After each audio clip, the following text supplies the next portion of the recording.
Hello friends, welcome to Bharathi vlog. Akshaya Tritiya அப்படின்னு சொன்னாலே நம்ம எல்லாருக்கும் ஞாபகம் வர்றது தங்க நகைகள் தாங்க.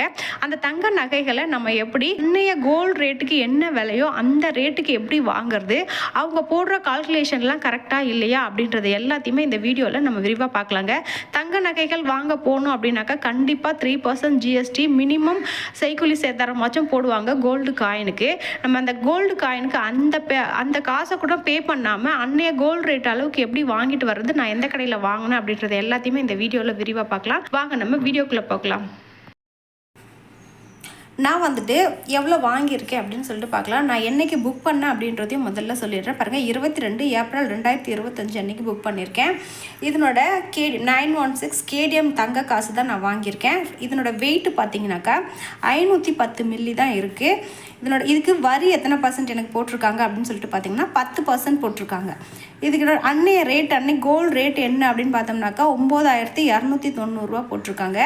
அப்போது இந்த 510 மில்லியோட விலை என்ன 10% வேட்டோட சேர்த்து 5211.69 போட்டிருக்காங்க. இதை நீங்கள் இந்த 510 கிராம் வெயிட்டோட காஸ்ட்டும் இந்த வேட்டோட காஸ்ட்டும் எப்படி கால்குலேஷன் பண்ணணும் அப்படின்றது முதல்ல தெரிஞ்சுக்கோங்க. நிறைய பேருக்கு தெரிஞ்சிருந்தாலும் தெரியாதவங்களுக்கு நான் சொல்லிடுறேன்.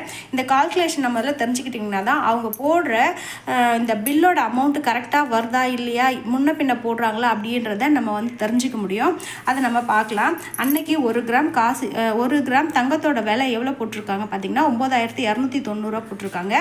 அப்போது 510 கிராம் மில்லி தங்கத்தோட விலை எவ்வளோ அப்படின்றத நம்ம எப்படி பார்க்கணும் அப்படின்னாக்கா 9290 இன்ட்டு 0.510 மில்லி ஈக்குவல்ட்டு அப்படி கொடுத்தீங்கனாக்கா அதனோட அமௌண்ட் உங்கள் ஃபோன்லேயே காமிக்கும். 4737.90 வரும். இந்த கால்குலேஷன் நம்ம கரெக்டாக பார்த்துக்கிட்டோம் அப்படின்னா தான் அவங்க போடுற கணக்கு கரெக்டாக இல்லையா அப்படின்றத நம்ம பார்த்துக்கலாம். அதனோட வேட்டு 10% போட்டிருந்தாங்க. இப்போ அந்த 510 மில்லிக்கு 10% வேட் எப்படி நம்ம பார்க்கலாம் அப்படின்னு முதல்ல பார்த்துக்கலாம்.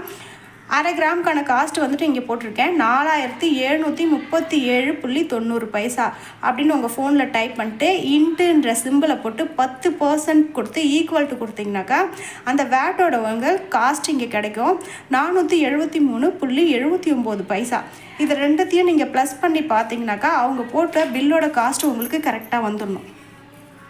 இங்கே போட்டிருக்காங்க பாருங்கள், டோட்டல் அமௌண்ட்டு 5211.69. அந்த காஸ்ட் இங்கே கரெக்டாக வந்ததுன்னா அவங்க போடுற கால்குலேஷன் உங்களுக்கு கரெக்டாக வருது அப்படின்னு சொல்லிட்டு அர்த்தம். அப்போ தான் நம்ம வாங்குகிற நகையோட கரெக்டாக வாங்குறோமா இல்லையா அப்படின்ற விஷயமும் நமக்கு தெரியும். இப்போது நான் செய்கூலி சேதாரம் ஜிஎஸ்டி எதுவுமே இல்லாமல் தான் வாங்கினேன் அப்படின்னு சொல்லியிருந்தேன். இதில் 10% வேட் போட்டிருக்காங்க அப்படின்னு நீங்கள் கேட்கலாம். அதை நம்ம கடைக்காரர்கிட்ட பேசி தாங்க நம்ம கம்மி பண்ணணும். நான் உங்ககிட்ட சொல்லியிருந்தேன் இல்லைங்களா, இந்த 5211 நான் எப்படி மைனஸ் பண்ணேன்னு பார்த்துலாம். நாங்கள் ஓல்டு கோல்டை மாற்றணும். அதனோட வெயிட் பார்த்தீங்கன்னா 3 மில்லிகிராம் அளவுக்கு வெயிட் வச்சு அன்னைய ரேட்டுக்கே அவங்க எடுத்துட்டாங்க கேடிஎம் அப்படின்றதுனால. அதனோட அமௌண்ட் பார்த்தீங்கன்னா 2787 இதை எனக்கு இங்கே மைனஸ் பண்ணியிருக்காங்க பாருங்கள். இந்த 5211 இந்த காசை மைனஸ் பண்ணதுக்கப்புறம் எனக்கு எவ்வளோ பே பண்ண வேண்டியது வந்துச்சு அப்படின்னாக்கா 2425 பே பண்ண வேண்டியது வந்தது. இதில் ஆனால் நான் கடைக்காரர்கிட்ட பேசி தாங்க நம்ம கம்மி பண்ணோம். எந்த கடையாக இருந்தாலுமே நம்ம பேசினோம்னா அதான் ஃபிக்ஸட் ரேட்டு அப்படின்ற கடையிலலாம் நம்ம போனோம் அப்படின்னாக்கா கண்டிப்பாக ஜிஎஸ்டி 3% இல்லாத எந்த கடையுமே கிடையாது. எந்த கடைக்கு போனீங்கனாலும் செய்கூலி சேதாரம் இல்லை அப்படின்னா கூட நமக்கு ஜிஎஸ்டி 3% பே பண்ணுறாப்புல தான் இருக்கும். ஆனால் இந்த கடையில் எனக்கு ஜிஎஸ்டியே கிடையாது. அதில் அவங்க சொன்ன காஸ்ட்டில் 2425 நான் கொடுக்கல. அவர்கிட்ட பேசி நான் 2000 தான் பே பண்ணிவிட்டு வந்திருந்தேன். 1 கிராமோட நமக்கு வேஸ்ட்டு, இந்த 1/2 கிராமுக்கு வேஸ்டேஜ் நமக்கு எவ்வளோ போட்டிருந்தாங்க அப்படின்னு சொல்லிட்டு பார்த்தீங்கன்னா 473.79 தான். அதில் நான் 425 பே பண்ணவே இல்லை. மீதி 20 தான் கொடுக்குறாப்புல இருந்தது. ஸோ அன்னைய ரேட்டில் நமக்கு தங்கம் என்ன விலையோ நான் அந்த விலைக்கு தான் வாங்கிட்டு வந்தேன். அந்த 1/2 கிராம் தங்கம் எவ்வளோ அப்படின்னு பார்த்தீங்கன்னாக்கா 4737. நான் அந்த 4737 கிட்ட நான் ஒரு 4750 அப்படி கொடுக்குறாப்புல தான் வந்தது. 20 எக்ஸ்ட்ரா கொடுக்குறாப்புல தான் வந்துச்சு. மற்றபடி நான் செய்கூலி சேதாரம் ஜிஎஸ்டி எதுவுமே பே பண்ணாமல் தான் வாங்கிட்டு வந்தேன். அதுக்கு அதுக்கான பில்லு தான் இது.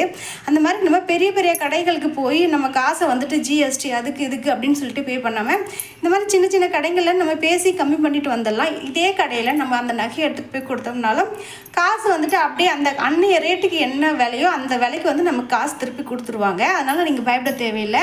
இப்போது தங்கம் விற்கிற விலைக்கு நம்ம எல்லாத்தையும் ஜிஎஸ்டி வேட்டு அப்படி இப்படின்னு எதெல்லாம் பே பண்ணோம்னா எவ்வளோ காஸ்ட் போகும் அப்படின்றது உங்களுக்கே தெரியும். இந்த மாதிரி சின்ன சின்ன விஷயங்கள்லாம் சரி பண்ணோம்னா நம்ம அதிக பணத்தை வந்துட்டு சேமிக்க முடியுங்க. எனக்கு தெரிஞ்ச எல்லா விஷயத்தையும் உங்ககிட்ட சொல்லிட்டேன். இந்த வீடியோ உங்களுக்கு பிடிச்சிருக்கு, பயனுள்ளதாக இருக்குது அப்படின்னு நினச்சிங்கன்னா மறக்காமல் எங்கள் சேனலை லைக் பண்ணுங்கள், ஷேர் பண்ணுங்கள், சப்ஸ்கிரைப் பண்ணுங்கள். அடுத்த ஒரு யூஸ்ஃபுல்லான வீடியோவில் உங்களை வந்து பார்க்குறேன். தேங்க்யூ.